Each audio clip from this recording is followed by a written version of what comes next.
Hey everybody, welcome back to the Old Swedes Farm. It's Rich. I'm going to talk about the one thing that everybody's doing right now, and that is starting their seeds indoors. And I wanted to show you how we do it. And we've got, as you've seen, a pretty good sized garden. But this will apply to people with big gardens. It'll apply to people who maybe are only going to do a few pots. But I want to show you how we do it, a few of the tips for success, and then some of the things where you could fail, so some places to avoid. Now, starting seeds indoors, you want to start them probably 6 to 8 weeks before you're going to be planting outside. And for us, it's essential. Right now, it's still almost completely covered in white outside with snow. We've got to start them indoors and get them ready so that when Memorial Day starts, and a lot of what I'm going to talk about today is for the upper zones, but this is probably good for Houston, Texas, as well as up here near in Minnesota. But we've got such cold. I want to Memorial Day weekend get out and plant, and I want to have plants that are a good 6 to 8 inches tall, and that's what we're going for. So there's only 4 things you need, but what I'm going to describe hopefully will save you time and save you a bunch of money. So I don't know if you can back up a little bit. We've already been started here. We've got a lot going on. What we're using are 4-inch plastic pots, real cheap pots. We bought them. We use them over and over. We've been using them for 4 years, and they're still in the same shape other than they've got just a little bit of dust and dirt on them. We had an initial expense for these 4-inch pots, and then we put them in packs that hold 18. So these nice trays that hold 18. I don't remember the cost, but I know you can get these for probably 40 cents a piece if you're buying in bulk. They're cheap. It's your initial expense. The trays, let's say the trays are $1 a piece. You've got a few bucks, you got $30, $50 into the whole thing. You can have a lot of pots. So you need something to pot into, and I'm going to pot into these 4-inch pots. I do not believe in putting all these seeds out and then up potting them and then up potting them again. I want to save time, so I want to do it once, and when I'm done, I'm going to have a 4-inch pot with a great plant in it ready to go. So I would encourage you to go with a bigger pot, not do all these little things and then up pot them. It just takes time to do it. Plus, every time you pull that plant out, you could disturb the plant. You're exposing the roots. Some plants do not like their roots being jostled or exposed. So think about that. So you need pots. The next thing you need is soil. Don't go out to your garden and use garden soil. For us up north here, there's no way I could get soil right now. It is frozen. The ground's still frozen. What you want is something, you don't want the garden soil because it's dense, it's just packed. No matter how you fluffed it, it's not the right stuff that you want. Get some garden soil. We use Miracle-Gro potting mix. It's great. This is about $16 for, what is this, a 2 cubic foot, $16. What this uses for me with 4-inch pots, I can get 5 full trays and 6 additional pots. So 96 of these per bag. That works out to 17 cents worth of soil. It's pretty cheap, and you're giving them a great start. It's fluffy, it's light. The seed can get in there and get the roots down. This has got some fertilizer in it, so it's going to help the plant all year, but it gives it a great start. So I just get into the bag. Some people use a tub and do it outside. It's 38 out. I don't want to be working outside. I just get the pot. I don't pack it. I just make sure there's enough good soil in there, not fill it to the top. And do this. So let me just get these two pots done. But if you've got 4-inch pots full of a nice garden, nice fluffy garden mix, you're gonna be gold. I pre-did some of these, so I've got my, my 18 pack all ready to go. I'm gonna take this out to where I do the planting, where Holly loves it. I do my planting of seeds in the kitchen. So let's take a break and we'll be right back. All right, we're in the kitchen. Hopefully the lighting's good. It's pretty bright outside today. I've got my tray of pots, and what we need to do is get them soaked. Now some people take the soil, put it into a tub, add water, mix it up, and get it the right consistency of wet, and then put it in the pots. I don't do that. I just end up like a muddy mess when I do that. So I'd rather fill them up and get them going. Now, the reason why I do it in the kitchen is because I got this beautiful attachment where I can spray. And I'm gonna soak this down. Just gonna show you. I'm gonna do it several times. I want to get this soil good and moist, so we're off to a good start. I will go through and do this probably 3 times. Actually, I'll run you through it all here. It's pretty quick, but I want to get this soil good and moist, not soaked. If I've got the tray at the bottom, full of water, we're not in good shape. But I'm doing this about 3 times. That gets a lot of water down into the soil. And then I let it sit overnight. I want to let this starter mix soak up all that water. So I'll take this now and let it sit. I'm not going to plant this till tomorrow. But I happen to have a tray that I did yesterday. So now I'm ready to plant. This has soaked overnight. The soil is good. I can feel it's spongy, it's moist, it's good. Another reason Holly loves me in the kitchen, I use a knife. One of our knives. Sorry, honey. I want to find out, this is where you got to read your seed packet. Now, we're going to do some jalapenos and habaneros in this tray. A couple things to look for. How deep do you want to put the seeds? Do you need to put the seeds? I can't put this an inch down. They're not going to come up. Peppers, 1/4 inch depth, we're gold. I just use the tip of the knife, and I get down about 1/4 inch. Piece of cake. I did the rest of these ahead of time, so you don't have to watch me do it. Get them down 1/4 inch. I'm going to do half a tray, and I do half and half, side to side.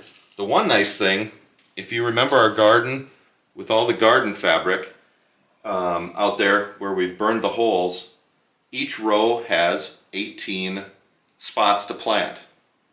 Each tray has 18 pots.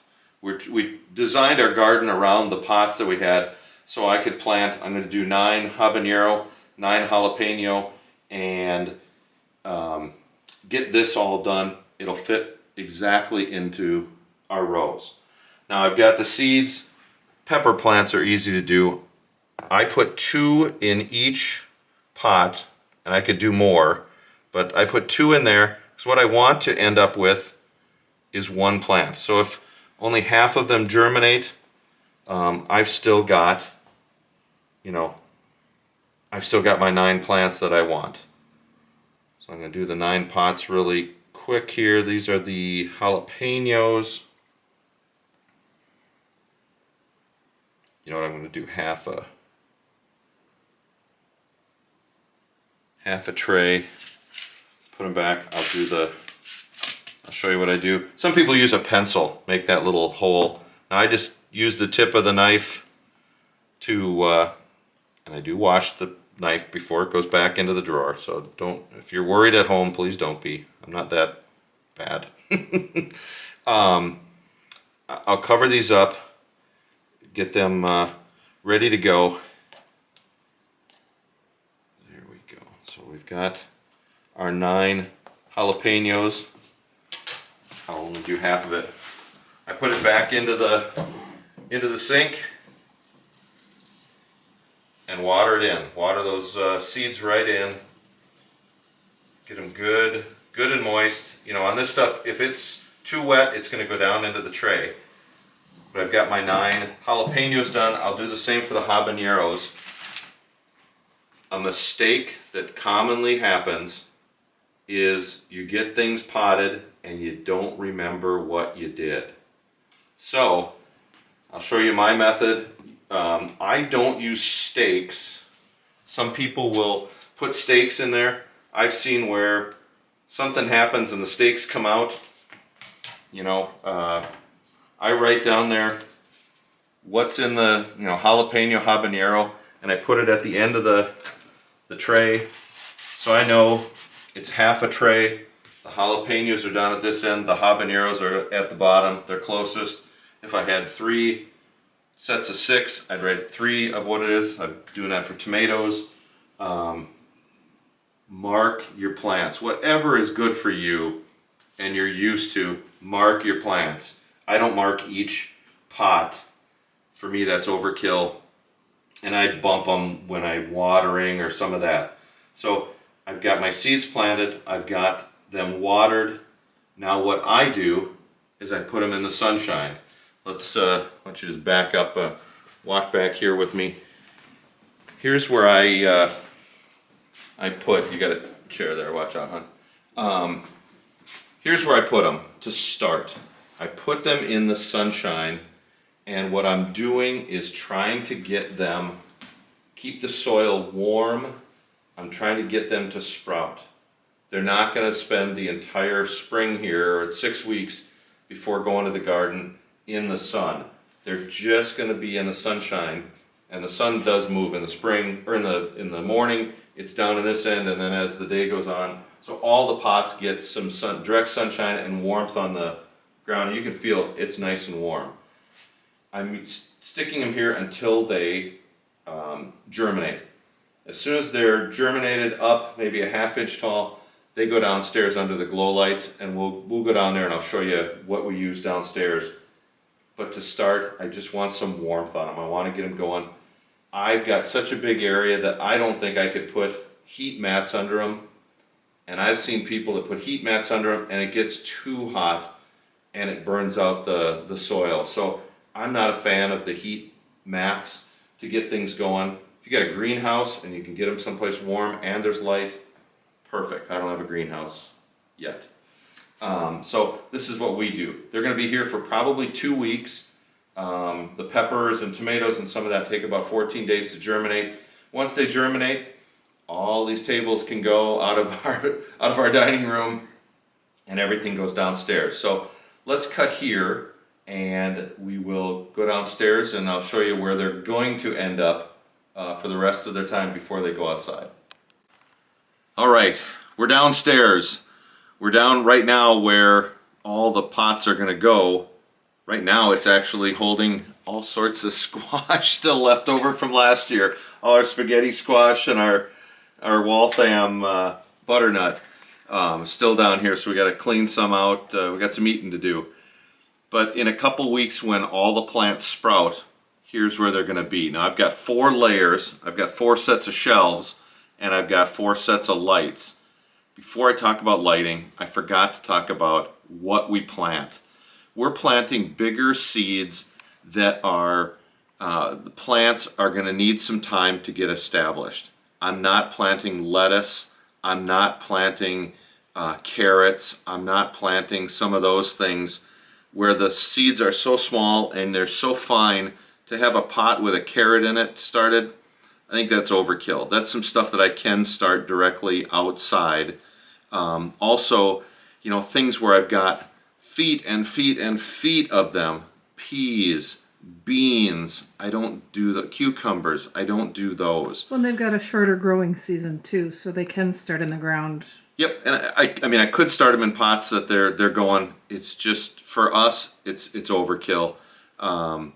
Other things, onions, we start those right in the ground. Potatoes, there's things you don't. So tomatoes, peppers, eggplant, the other varieties of peppers, obviously, Brussels sprouts, cabbage, broccoli, cauliflower, stuff that I want to get out, get a good head start, get it in the ground, but not carrots and some of those, you know, lettuce, some of those beets, what am I thinking? Radishes. Root vegetables. Yeah, so I'm not starting those. So just use this. You're going to be real successful if you're using this on the right plants. So when you get lighting, you need the right lights. We're going to put a bunch of links down below to the products that we use, and you can click on the link and go right there. But it's really imperative that you use the right lighting. If you just leave them in a sunny window, your plants will grow to the light, and they're going to be so thin and what's called leggy that when they get outside, they're going to just snap off. They're going to be so weak. They're not going to get enough bright light to really stimulate them. And I made a note so I say it right, but your lights need to have a lumen, or the brightness, of 1500 to 3000. And I think we've got 3000. And then a Kelvin, that's what mimics daylight, or the sunlight. And you need that between 4500 and 6500. I think these are 5000. I think we've got 3000, 5000 bulbs in this. We've got 2 of them. Now, if you wanted to be absolutely perfect, you want the lights to be only a few inches above the plant, and as the plant grows, you move the light up. I don't have that luxury with 4 different sets of shelving. These are Home Depot shelves with lights that we got on Amazon, and I've got them zip tied there so that they are set. I do turn the pots around, or the trays around, so that the lighting is even on them. I move them. The ones on the end don't get as much light as the ones in the center, so I do kind of rotate them each week. So this is not ideal, but it sure works darn good. Once they're done here, as we approach Memorial Day, which is our plant day, and the last frost day, if I see it's going to be warm, I bring the trays outside and get them acclimated to the wind, real sunlight, being outdoors. They can't go, they wouldn't do well, but they can't go right from my shelving out into the ground. They just aren't hardy enough, so we harden them off outside for a week or so before we plant them. And we actually put them in the little girl coop, our chicken coop that we had for the little girls before they get out there. That way they're enclosed, and our chickens can't get into the coop to eat them. So we got to protect them when they're outside. I hope this all made sense. I hope if you've never gardened before that you might take this as a challenge and do it. It is easy to grow vegetables. It's literally, like I said, pots, soil, seeds, and then you need to water them and give them light. It's not magic. If you kill some, start again. There's usually enough seeds in there. Do it again. But you can feed yourself with some great food by starting your seeds indoors and getting them outside. Anyone, if I can do it, you can do it. If you've got questions, if I didn't make sense on something, or you want me to walk you through it, I'd love to help you. It is so fun to see people gardening and then picking their own stuff. I've helped a couple beginners, and that's how I know that it can be done. So if you get questions, put them down below. I'd love to see everybody gardening. Send me your photos when you get things going. But put their comments down below. Thanks everybody for watching. Hope it helps. Take care.